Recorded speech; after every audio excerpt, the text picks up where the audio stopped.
Good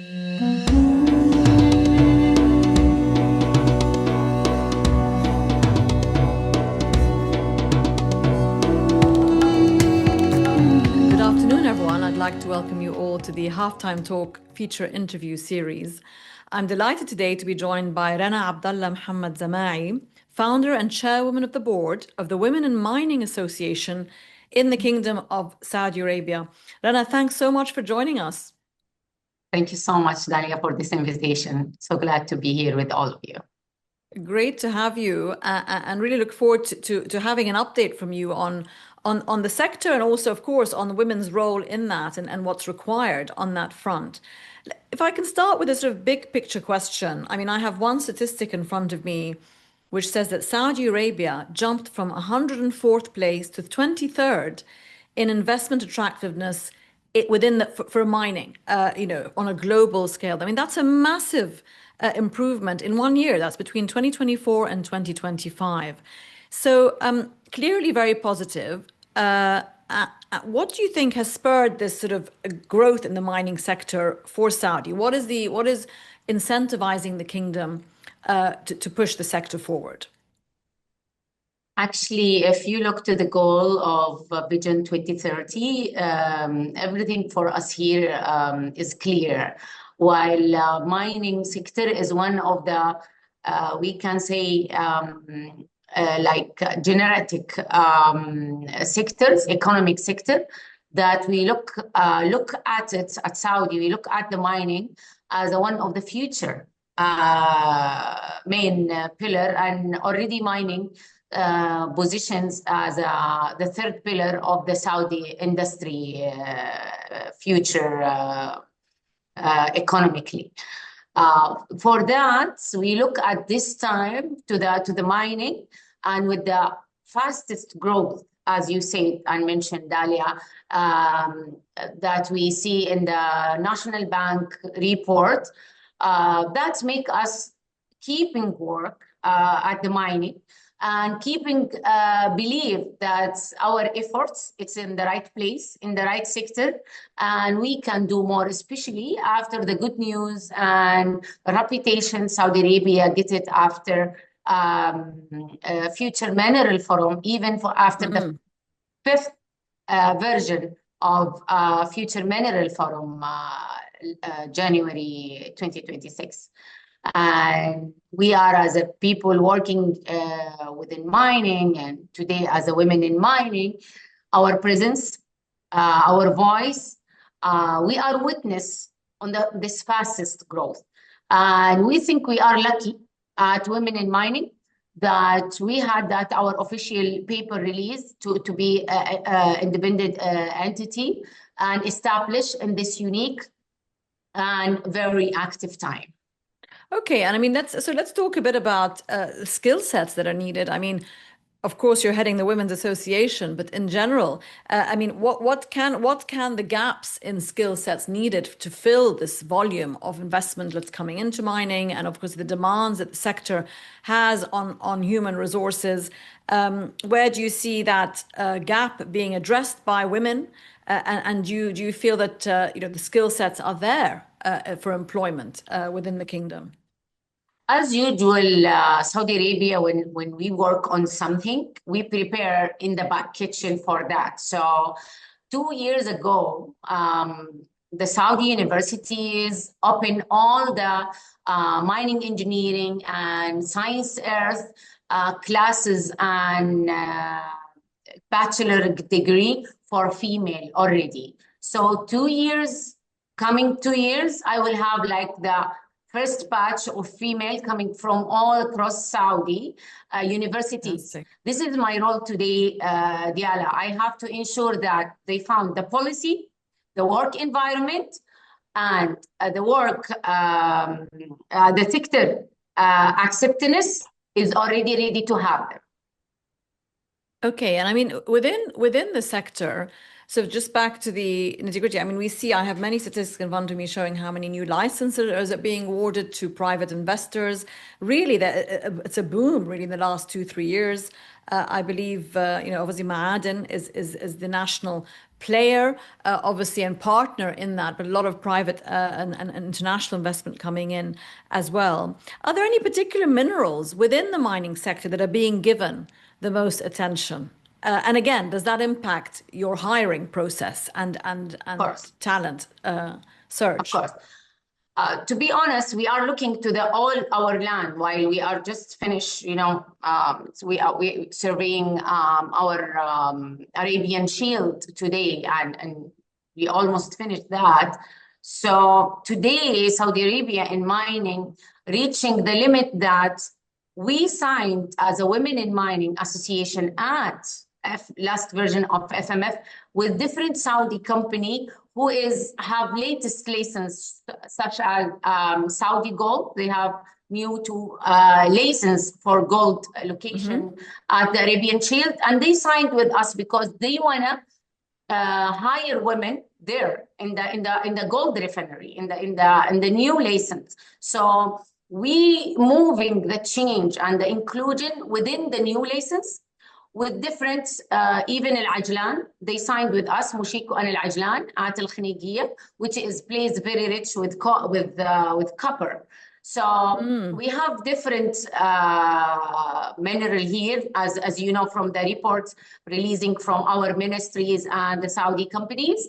And in that license, you will find us everywhere with all that. So my dream, if you ask me, Diala, to connect women names with each mineral location, because I see not only the ambitious, I see the challenging and the women who are working in mining today, that we have enough and good number growth since 2020.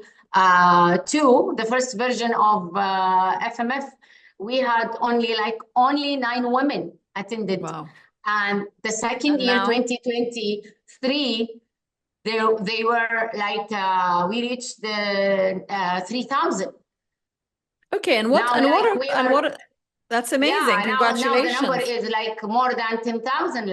It's growth so fast. If you compare this with the fastest growth happening in the sector itself in mining, it's in parallel. Incredible. I mean, if you just look at the investment into it, we've had in between 2025 and 2030, the goal is to target about $24 billion of investment into the sector, and $180 billion worth of projects are already in the advanced or development stage.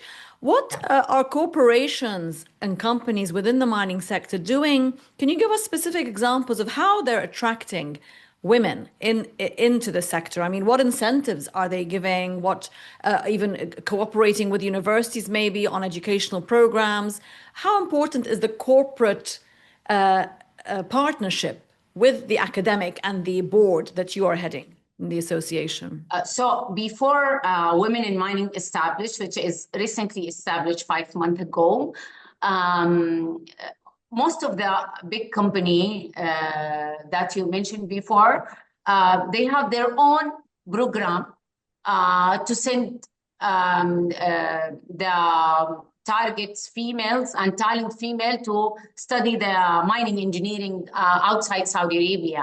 And now they are leading the sector in their company. And I'm so lucky to have within our founding member at the association, big names like Masha'il Al-Umair. She is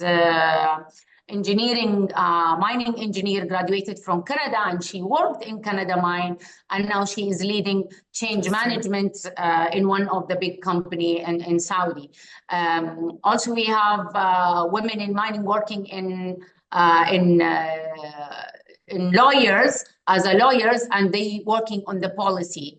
Especially that also we have today the new trend in women in mining. They are working in finance and investment, stock investment, and the needs of the market. If you ask me what you're looking for, I'm looking for to see the women who control the investment relation of the mining. And this is what happened today in Canada and different country in Europe and America.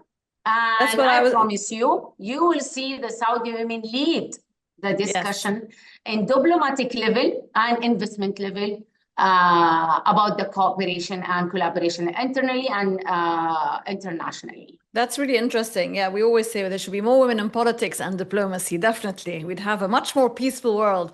But that's a nice point, Rana, because I was going to ask you on that. It's, how much, I mean, you said obviously the association is new and it's in an infancy, but how much knowledge exchange is there with other similar types of, boards, if you like, in Canada? You've mentioned Canada a few times, America, obviously, other mining. Australia is obviously another big mining country. Are you planning to have some knowledge exchange and transfer of what's been done in other, sort of best practice in terms of Of getting more course. women into the industry? Of course, me myself, I joined to Women in Mining and in Energy before established Women in Mining Saudi. So Women in Energy did that program about women in diplomacy, and they select women from each sector. And we had today I carry the fellowship of women in diplomacy from Washington. Amazing. And we did a great job to study about women in energy security and mining security. It was my homework. And that's what made me believe that we can do it. Okay, and Rana, just one more sort of big picture question. In terms of, I mean, obviously you're focusing on the talent acquisition and the academic part of getting more talent into the industry. Would you say that from your observations, we have the figures that we mentioned earlier, the growth of the sector. Would you say that the regulation in the country around attracting investment and skills and people into that employment, is that clear? Is that attractive? Obviously mining, it's a very dangerous sector along with oil and gas. Is the health and safety regulation up to scratch? Of course, these are all cautionary markers that employees look for.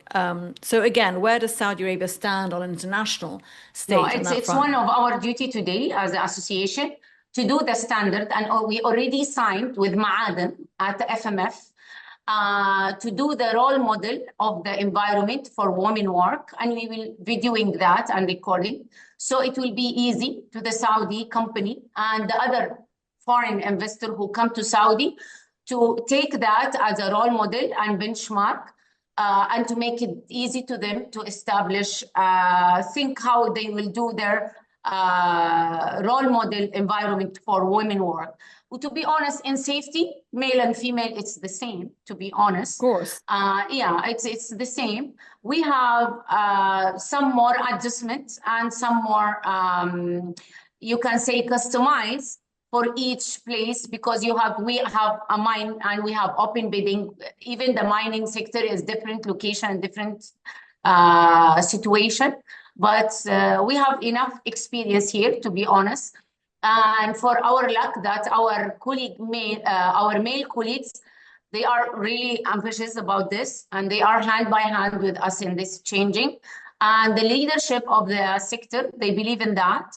And today, the requested that I received to sign with us, and I'm carefully selected what we can give the association we just established. Even we are not yet hiring our CEO, not yet. We are Okay. the board only. We really happy that we receive requests more than we can handle.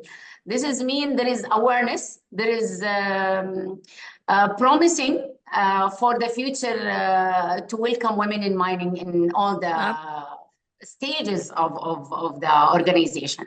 Absolutely. I mean, and a lot of, foreign owned or foreign backed companies probably coming and knocking on your door. 70% of companies operating in the sector in Saudi are currently not Saudi companies. So a big transition, a big adjustment for them. And of course, they'll be looking to hire from the national skills pool. Well, congratulations, Rana Zamai, and thank you so much for joining us, Women in Mining Association of Kingdom of Saudi Arabia. It's been great to have your thoughts, and best of luck with the association. Thank you got so much, got your hands Diana, for full. this. And thank you for the invitation. Thank you for all the team. Thank you.